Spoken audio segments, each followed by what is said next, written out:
ಇವತ್ತು ಮಾನ್ಯ ಮುಖ್ಯಮಂತ್ರಿಗಳು ಕಬ್ಬು ಬೆಳೆಗಾರರ ಸಮಸ್ಯೆ ಕುರಿತು ಬೆಲೆ ನಿಗದಿ ಮಾಡೋದ ಕುರಿತು ಇವತ್ತು ಎಲ್ಲ ಸಂಸದರನ್ನು ಕೂಡ ಮೀಟಿಂಗ್ ಅನ್ನು ಕರೆದಿದ್ದಾರೆ. ಇವತ್ತು ಮುಖ್ಯಮಂತ್ರಿ ಸಾಹೇಬರ ಜೊತೆ ಚರ್ಚೆ ಮಾಡಿ ಅವ್ರೇನು ನಿರ್ದೇಶನವನ್ನು ಕೊಡ್ತಾರೆ. ಯಾಕಂದ್ರೆ ಈ ಬೆಲೆಯನ್ನ ಕೇಂದ್ರ ಸರ್ಕಾರ ನಿಗದಿ ಮಾಡಬೇಕಾಗುತ್ತೆ. ಇವತ್ತು ರೈತರು ಕೂಡ ಸಂಕಷ್ಟದಲ್ಲಿದ್ದಾರೆ. ಅವರು ಬೆಳೀತಕ್ಕಂಥ ಬೆಳೆಗೆ ಇವತ್ತು ಎಲ್ಲ ಕೂಡ ಬೆಲೆಗಳು ಜಾಸ್ತಿ ಆಗ್ತಾ ಇದಾವೆ. ಆದ್ರೆ ಕಬ್ಬಿನ ಬೆಲೆ ಮಾತ್ರ ಖರೀದಿ ಬೆಲೆ ಮಾತ್ರ ಜಾಸ್ತಿ ಆಗ್ತಾ ಇಲ್ಲ. ಇದರಿಂದ ರೈತರು ಕೂಡ ಸಂಕಷ್ಟದಲ್ಲಿದ್ದಾರೆ.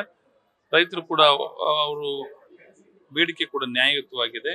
ಮುಖ್ಯಮಂತ್ರಿಗಳು ಕೂಡ ಅದ್ರ ಬಗ್ಗೆ 2-3 ಸರಿ ನಮ್ಮ ಸಚಿವರು ಕೂಡ ಸರ್ಕಾರ ಕೂಡ ಅವರಿಗೆ ಸತತವಾಗಿ ರೈತರ ಜೊತೆ ಸಂವಾದ ಮಾಡಿದಾಗ ಕೂಡ ಒಂದು ಫಲಪ್ರದ ಆಗಿಲ್ಲ.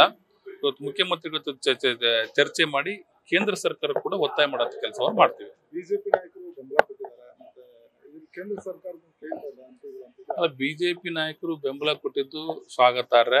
ಅವರು ಬಿಜೆಪಿ ನಾಯಕರು ಕೂಡ ಕೇಂದ್ರ ಸರ್ಕಾರಕ್ಕೆ ಒತ್ತಾಯ ಮಾಡಕ್ಕೆ ಜೊತೆಯಲ್ಲಿ ಬರ್ತೀವಿ. ನಾವು ಕೂಡ ಬರ್ತೀವಿ, ಅವ್ರ ಜೊತೆಯಲ್ಲೇ ಬರ್ತೀವಿ. ಎಲ್ಲರೂ ಕೂಡ ಪಕ್ಷಾತೀತ. ಯಾಕಂದ್ರೆ ಕೇಂದ್ರ ಸರ್ಕಾರ ನಿಗದಿ ಮಾಡಬೇಕಾಗುತ್ತೆ ಬೆಲೆಯನ್ನ. ಬಂದು ಕೇಂದ್ರ ಸರ್ಕಾರ ಕೂಡ ಒತ್ತಾಯ ಮಾಡೋದ್ರಲ್ಲಿ ಸರ್ಕಾರದ ಜೊತೆ ಅವರು ಕೂಡ ಬೆಂಬಲ ಕೊಟ್ಟರೆ ಚೆನ್ನಾಗಿರುತ್ತೆ.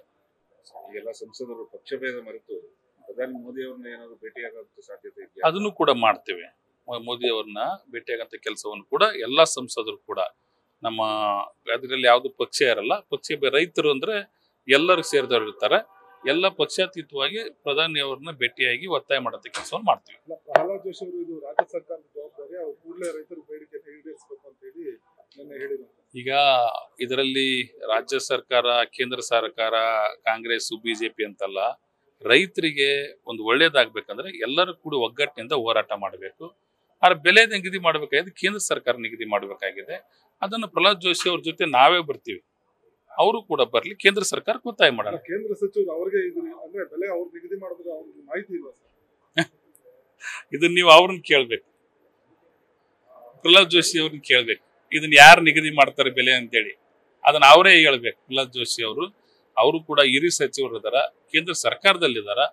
ಈ ರೀತಿ ಮಾತಾಡೋದಕ್ಕಿಂತ ಎಲ್ಲರನ್ನ ಕರ್ಕೊಂಡೋಗಿ ಒತ್ತಾಯ ಮಾಡಿ ರೈತರಿಗೊಂದು ಒಳ್ಳೆ ಬೆಲೆ ಕೊಡಿಸೋ ಕೆಲಸ ಮಾಡಿದ್ರೆ ಒಳ್ಳೇದಾಗುತ್ತೆ. ನ್ಯೂಸ್ ಫಸ್ಟ್ ನಿರ್ಭೀತಿಯಿಂದ ನಿಮ್ಮ ಪರವಾಗಿ.